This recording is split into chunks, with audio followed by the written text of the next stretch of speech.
Bonjour. Je vais essayer de parler en français. Excusez-moi, mon français. Dans ces 15 minutes, je vous remercie tout Sébastien pour l'invitation et de l'organisation aussi pour l'invitation d'être ici pour vous conter qu'est-ce que nous faisons pour l'amélioration de la polarisation de la viticulture en particulier et de la polarisation en général à l'Espagne. Depuis, je travaille à l'Université Polytechnique de Catalunya à Barcelone. Je fais un peu de l'introduction, quelques mots de la situation réglementaire à l'Espagne depuis la directive du soutenable. Et il y a besoin de caractériser la végétation après la présentation de mon collègue Richard Freslevel. Il y a besoin de connaître comme la culture. Et nous avons de nouvelles technologies. Et pour moi, la formation, c'est clé. C'est clé partout. Et là, avec l'introduction, seulement de cet aspect. C'est très important l'utilisation des produits phytosanitaires à la viticulture. C'est très important, plus dans le blé ou dans le maïs. Et d'autre côté, c'est une opportunité pour utiliser les nouvelles technologies dans la viticulture. Alors, c'est pas facile de faire la polarisation dans la viticulture. C'est quelqu'un une photo de la différents vignobles à l'Espagne. Nous avons différentes difficultés, dépendant de la part de l'Espagne que nous travaillons. Alors, la végétation, c'est très important et il y a façon de connaître sa végétation. Et aussi, les machinismes, les pulvérisateurs sont très importants aussi. Il y a beaucoup de modèles, de types, de réglages. Et il y a beaucoup aussi de viticulteurs qui utilisent le machinisme. Il y a besoin de travailler tous ensemble. Ça, c'est un peu qu'est-ce que nous sommes faisons d'améliorer la pulvérisation. Nous travaillons avec comment c'est possible de faire la caractérisation de la végétation. Nous avons développé logiciels pour aider les agriculteurs. Nous faisons la formation des agriculteurs, les bonnes pratiques aussi et l'utilisation de la nouvelle technologie. Quelques mots de la situation réglementaire à l'Espagne depuis la publication de la directive européenne de sustainable. Nous avons deux royales décrets. Le premier, c'est spécifiquement pour l'inspection des appareils phytosanitaires, que c'est très, très important. Et le deuxième, c'est pour le reste de la directive du sustainable. Ça inclut la formation obligatoire, la préservation de la qualité des eaux, c'est comme tous les pays. Le problème que nous avons à l'Espagne, c'est que nous avons 17 différentes communautés autonomiques, 17 différents gouvernements avec 17 différentes opinions. En le cas de l'inspection des équipements obligatoires, nous avons 17 différentes lois autonomiques. C'est incroyable, mais c'est vrai. Et le 2016, il y a une descente et nous avons dû faire toute l'inspection une descente. Encore, nous avons commencé à la Catalogne, à l'Aragon et à la Navarra. Et rien du tout. Il y a besoin de caractériser la végétation. Parce que, travailler le TRV, ou travailler les LWA, ou travailler la dose à l'hectare, ou quelque, il faut connaître, il y a quelques de relations avec la régulation des appareils et la superficie foliaire, ou la largeur de la végétation, la densité. Nous pouvons faire différents mesurements. Nous avons développé ce logiciel il y a 15 ans, à la première, 2000, en 1999, nous rappelons Dosa Viña. L'idée, c'est à partir de la surface foliaire, calculer la dose optimale des produits et de l'ébouille. Nous avons essayé ces produits, ces logiciels, différentes variétés, différents pays. Nous avons travaillé à l'Espagne et nous avons travaillé aussi aux États-Unis. C'est la relation générale entre le volume appliqué en conventionnel et le volume appliqué d'après l'utilisation de Dosa Viña, 40%.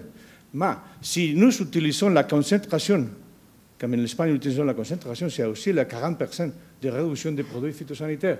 Mais qu'est-ce qu'il passe? Nous sommes capables de contrôler les maladies avec cette réduction. Nous avons essayé aussi s'ils sont capables ou non. Et nous avons trouvé, il a été publié par le journal international, que nous avons trouvé différentes entre l'utilisation de la dose à l'hectare ou la dose réduite d'après l'utilisation de cet logiciel. Mais pour moi, le plus important facteur d'impact, c'est l'opinion des agriculteurs. C'est un agriculteur, mon collègue des États-Unis, qui a été utilisé, il encore utilise les doses à vigne. Il a dit qu'il a commencé à réduire la dose des produits, les volumes.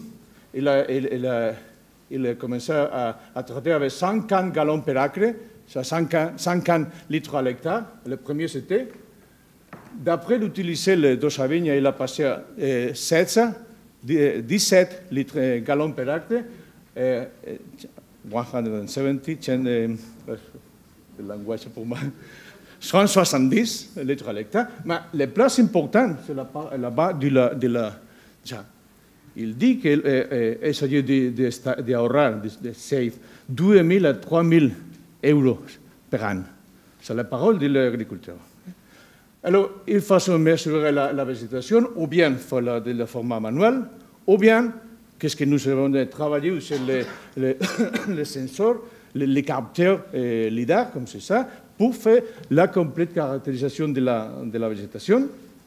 Nous sommes, à ce moment-là, nous avons fait les maps de la végétation et nous avons fait aussi la possibilité de faire l'adaptation de ces maps avec la GPS sur la photo de la Google Earth. Nous connaissons à ce moment-là quelle est la différence ou la variation de la végétation.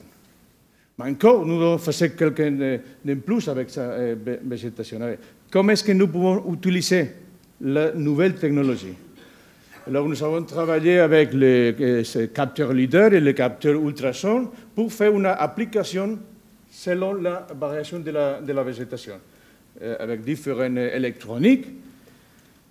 L'idée, c'est d'utiliser les sensors d'ultrasons pour mesurer la végétation et établir une relation entre le volume de la végétation et le débit de la ville, de la bûche. Le plus important problème, c'est comment établir combien de litres par mètre cubique de végétation. Depuis mon thèse doctorale, j'ai trouvé 0,1 litres par mètre cubique de végétation, que c'est la même chiffre qu'il arrivait 45 ans en avance par quelqu'un d'autre de recherchateur des États-Unis, et c'est la même chiffre que ça a utilisé à ce moment-là dans la viticulture à la Suisse. Alors, nous avons essayé d'appliquer la même quantité par mètre cubique de végétation. C'est l'idée. Et la ligne verte, c'est l'objectif. Appliquer sempre, c'est 0,1. S'il y a moins de végétation, il s'applique moins de volume. S'il y a plus de végétation, il s'applique plus de volume. C'est la situation réelle, conventionnelle. S'il y a moins de végétation, comme nous appliquons la même quantité, nous appliquons beaucoup de quantité. Ça, c'est le résultat après l'utilisation de la sensor d'ultrasons pour modifier le débit de bouche selon le volume de la végétation.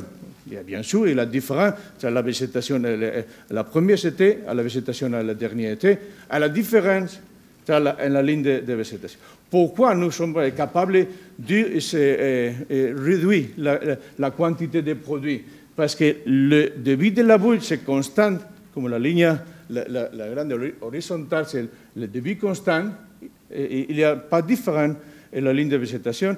Si nous sommes capables de faire la même variation de la... Ici. C'est la variation de la végétation. Après le sensor, c'est la variation de le débit. C'est différent. C'est ce que nous avons observé des produits phytosanitaires. En général, ça c'est le résultat après l'application conventionnelle et l'application après l'utilisation des sensors d'ultrasons. Il y a aussi un ahorro auprès du programme de l'écophyto que vous avez ici, 50% de réduction, c'est la même. La dérive. Nous avons utilisé aussi les capteurs LIDAR pour essayer de mesurer la dérive. Nous avons posé les capteurs LIDAR à côté de la végétation et nous avons essayé la bouche conventionnelle, la bouche anti-dérive et les ventilateurs différents, comme ce sont des ventilateurs. C'est un système qui marche très bien et il fait une idée de comment c'est la dérive en fonction des différentes conditions d'utilisation. Nous sommes encore à ce moment-là travaillant pour la définition d'une nouvelle ISO pour la mesure de la dérive sur les pulvérisations pneumatiques, parce que c'est très difficile en collaboration avec l'Université de Turin et l'Université Polytechnique de Barcelone. Et 2 minutes pour parler de la formation, parce que pour moi c'est un facteur clé. Nous avons la technologie, mais il y a besoin de la formation. Nous avons développé différents logiciels, c'est disponible dans notre site web, pour aider les viticulteurs et les agriculteurs à choisir des bouches, et aussi les paramètres du travail, comme contrôler les vitesses d'avancement, comme contrôler le débit de la bouche. Et bien sûr, nous avons fait beaucoup de formations sur le champ, faisant de la démonstration de l'intérêt de caractériser et d'orienter les bouches et l'air sur la végétation pour éviter la dérive et pour améliorer la distribution. Encore les mêmes agriculteurs, nous avons fait beaucoup d'essais aux États-Unis depuis un an de travail. Ils sont beaucoup intéressés à utiliser ce logiciel, cet élément pour améliorer son pulvérisation. Finalement, vous connaissez, il y a un papier dans le sac. Je suis le responsable des TOPS en Espagne. Les TOPS, c'est un projet que, depuis 8 ans, nous avons travaillé sur la formation pour la bonne pratique agricole. Sébastien, c'est le coordinateur ici à France, et je suis le coordinateur d'Espagne. Nous avons développé les bonnes pratiques pour réduire la contamination ponctuelle et la contamination diffuse. Ça, c'est notre pagina web de la UMA, Unité de Maquinaria Agrícola de Barcelone, de la Polytechnique. Et aussi, vous savez, nous avons écouté la présentation de mon collègue Richard. Richard, il travaille pour Bayer. Sont les producteurs de produits phytosanitaires qu'ils veulent et qu'ils sont d'accord que ça peut réduire la quantité de produits phytosanitaires. Ils sont d'accord aussi sur la formation, c'est clé. Par ces raisons, nous avons posé officiellement en mars ce qui s'appelle à l'Espagne la Cátedra Universidad Empresa, en ce cas avec Syngenta, et nous avons fait beaucoup de travail de formation avec des agriculteurs. Et comme commentaire général, la pulvérisation de la viticulture, c'est un processus complexe, vous connaissez mieux que moi. Les problèmes sont les mêmes, différents, mais les mêmes problèmes en tous les cas. Les techniques de pulvérisation ont une importante influence pour assurer l'efficacité et l'efficience de la pulvérisation. Les nouvelles technologies peuvent être utilisées pour améliorer les procès d'utilisation des phytosanitaires. Nous avons de nouvelles technologies, il y a besoin d'utiliser. Mais les recherches doivent être bien accompagnées pour un bon programme d'extension et d'éducation. Formation, information et éducation, ils sont mots-clés pour assurer des objectifs. Je m'excuse pour mon français et merci beaucoup.